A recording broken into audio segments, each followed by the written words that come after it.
Hi and welcome to Avery's Economy. I'm your host, John Stephen Avery. Oh, thank you. Okay, no more applause.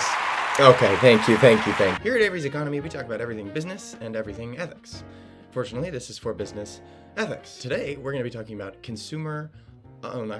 corporate loyalty. Ooh, what actually is corporate loyalty? How and why does it matter?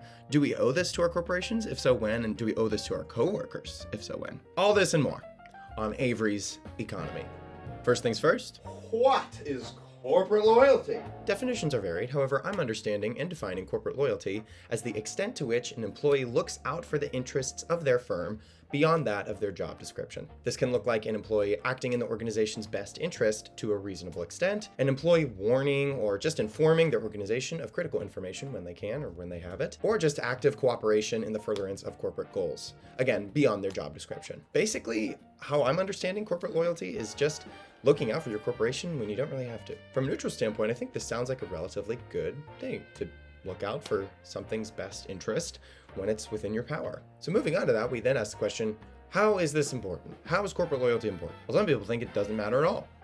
For instance, as I was reading for the chapter this week, my sister walks in from work and looks at my textbook, which is about corporate loyalty, and says, yeah, that doesn't exist. I doubt my workplace any day. To which I said, okay, but upon further consideration, if you care, I actually disagree. I actually do think corporate loyalty is important if you're the kind of person who wants to be part of the solution in your environment. You see, hypothetically, all you need to do is get your paycheck and get out of the workplace. But if you have the opportunity to go above and beyond for the betterment of others, and you have the opportunity to make a space better than the way you found it, in my mind, why wouldn't you? And before you interject, I'm not talking about killing oneself overworking or absolutely deteriorating your work-life balance. This is all within reasonable limits, of course. That being said, I think loyalty is important if you want to be somebody who makes a difference worth making in your environment. I think that's actually what corporate loyalty is. It's going above and beyond, setting yourself apart. So just from a moral standpoint or even a self-interest standpoint, that's a good thing. However, if you would like to forever be resigned to apathy and the bare minimum,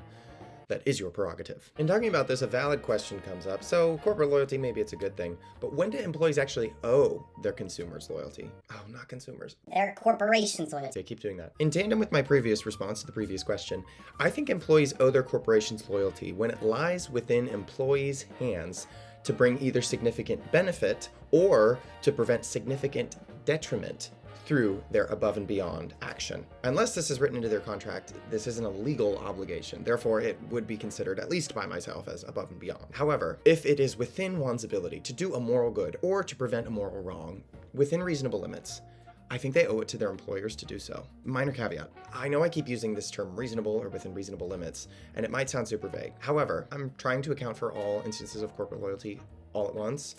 So forgive me if my generalities fail to meet your specific needs. With that, I'll again say that within reasonable limits, an employee owes it to their employer to perform possible moral goods or to stop a moral wrong via their above and beyond action. If they can do so, I think they should do so, reasonably speaking. What's actually reasonable?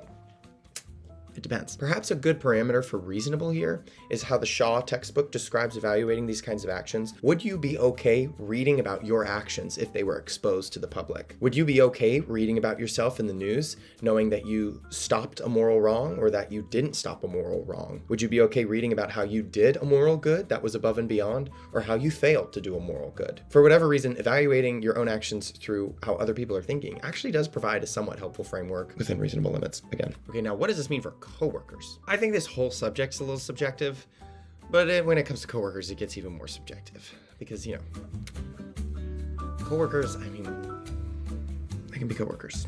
Even with the subjectivity of this subject, I think the most solid moral framework we can use to approaching our obligations to our coworkers is simply treating others the way that we want to be treated. That's right, we're going full golden rule, baby. It worked in first century Palestine, and frankly, I think it still has validity for today. And there you have it. Avery's Ecology has done it again. As you can see, the lights have gone down in this room. That's because I've been working all night on this video. Thank you for tuning in. I hope this has been informative to you. Do you agree with my perspectives? Do you disagree? Do you have qualifications that you'd like to make? Let me know in the discussion post. I am more than thrilled to respond to your blind ChatGPT generated agreements and your thoughtful critical disagreements. Let me know what you think of this week's episode. Make sure you like and subscribe and hit the bell icon for more notifications on future videos so you don't miss a thing here at Avery's Economy.